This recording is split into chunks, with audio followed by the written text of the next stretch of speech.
Mari kita belajar firman Tuhan. Mazmur 27 ayat 10. Sekalipun ayahku dan ibuku meninggalkan aku, namun Tuhan menyambut aku.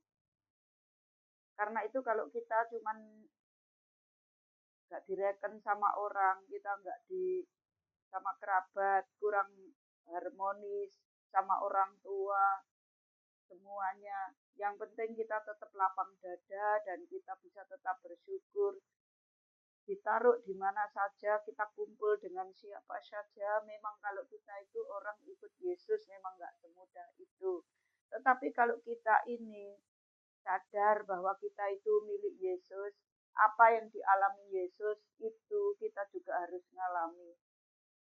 Penderitaan, cacian, semuanya itu kalau kita lakukan, kita terus mengucap syukur. Dan yang jelas kita selalu punya belas kasihan. Bapak, ayah, ibu kita meninggalkan kita, saudara kita boleh meninggalkan kita.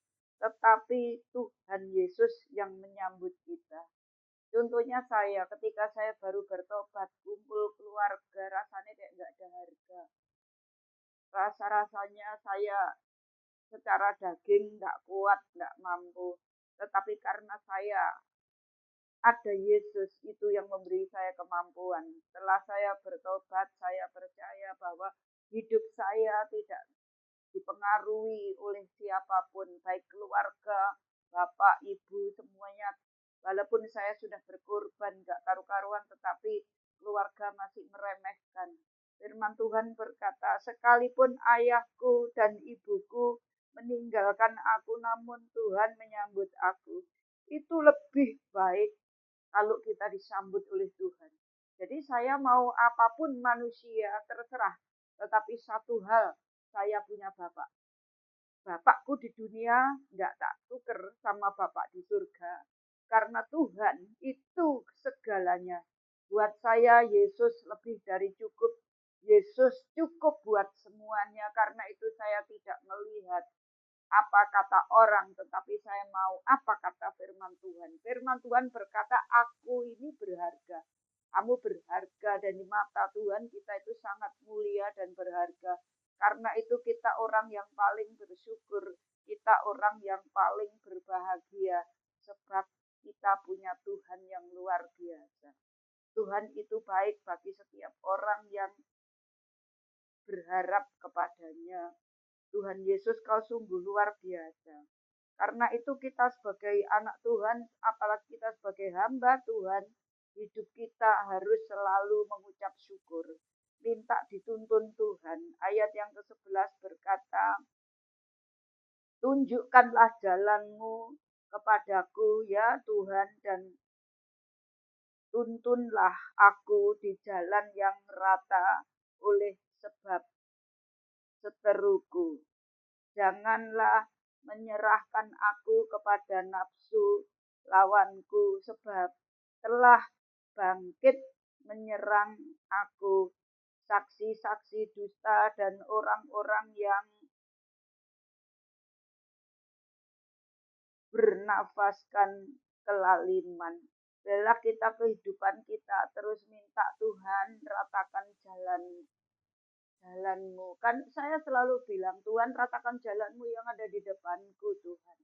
Biarlah aku terus ada di dalam tanganmu. Biar aku terus ada dalam bimbingan Tuhan. Karena itu hidup kita yang sementara yang kita hidupi ini. Hidup karena percaya. Kalau kita percaya kepada Tuhan, sudah sangat jelas banget.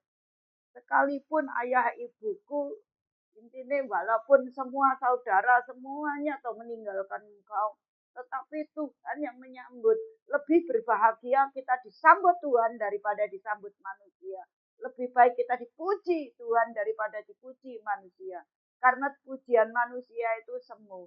Ketika kita masih bisa melakukan yang menguntungkan mereka memuji. Tapi ketika kita tidak bisa melakukan apa-apa, di belakangnya bergumam dan mereka semua jelek-jelekin kita. Tetapi kalau Tuhan tidak pernah PHP, Tuhan selalu tepat waktu. Tuhan tidak pernah terlambat untuk menolong. Karena itu kehidupan kita biarlah hidup karena percaya. Karena kalau kita percaya kepada Tuhan, Tuhan yang akan melakukan perkara-perkara besar dalam kehidupan kita. Ayo tetap semangat apapun yang terjadi dalam kehidupan kita. Jangan biarkan orang lain menghakimi kita. Jangan kata-kata orang lain menjatuhkan kita. Tetapi kita tetap percaya bahwa hidup kita aman di dalam tangan Tuhan. Dan Tuhan akan memelihara kita. Dan sekalipun lawan-lawanmu itu bermufakat, tetapi Tuhan yang akan berperang menggantikan kita. Karena itu kita hidup jangan disia-siakan. Karena apa? Waktu yang sangat singkat. Kita harus benar-benar berjalan dengan kehendak Tuhan. Bagaimana kita jalan? Banyak duduk di kaki Tuhan. Layani Tuhan dengan penyembahanmu. Layani Tuhan dengan perkataan-perkataan yang membangun orang lain. Supaya orang tahu bahwa kita punya miliknya Yesus. Lah kita hidup kita ini harus hidup berfungsi dan bermanfaat bagi banyak orang. Kalau kita hidup, buat apa kita tidak bermanfaat memenuhi bumi saja. Tetapi kalau hidup kita bermanfaat, apalagi sering dimanfaatkan orang, bersyukurlah karena kita memang bermanfaat, jadi dimanfaatkan. Kalau kita tidak berguna, kita tidak berfungsi, kita tidak bertumbuh, jadi orang nggak ada yang memanfaatkan kita. Itu namanya kita ini sudah nggak bisa apa-apa, hopeless. Tetapi kalau kita bisa dimanfaatkan orang, itu berarti kita memang bermanfaat. Marilah kita terus mengandalkan Tuhan, bergantung kepada Tuhan. Firman Tuhan tidak pernah lalai menepati janjinya.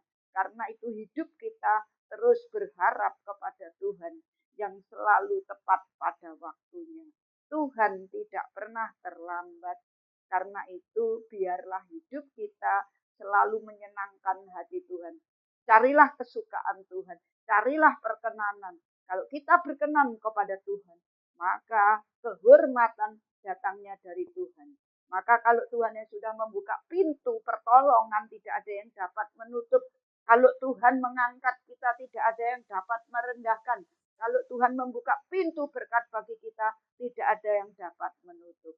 Memang pertolongan Tuhan nggak langsung, ketika ada doa yang langsung, ada doa yang nanti, ada tunggu. Memang di saat nunggu itu tidak enak, tetapi ketika nanti endingnya itu yang enak. Karena apa? Kesabaran membuahkan pertobatan dalam kehidupan kita.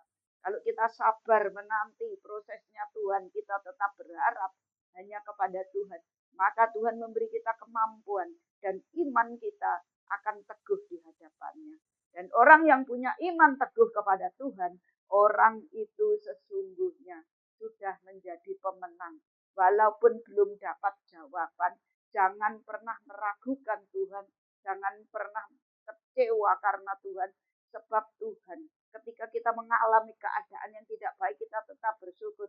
Itu artinya Tuhan sendiri diam-diam mengerjakan perkara-perkara besar dalam kehidupan kita, supaya kita tetap bisa bersyukur. Kalau kita bersyukur kepada Tuhan, hati kita damai, hati kita bisa bersukacita dikarenakan limpah dengan syukur. Kalau kita suka bersyukur, menyenangkan hati.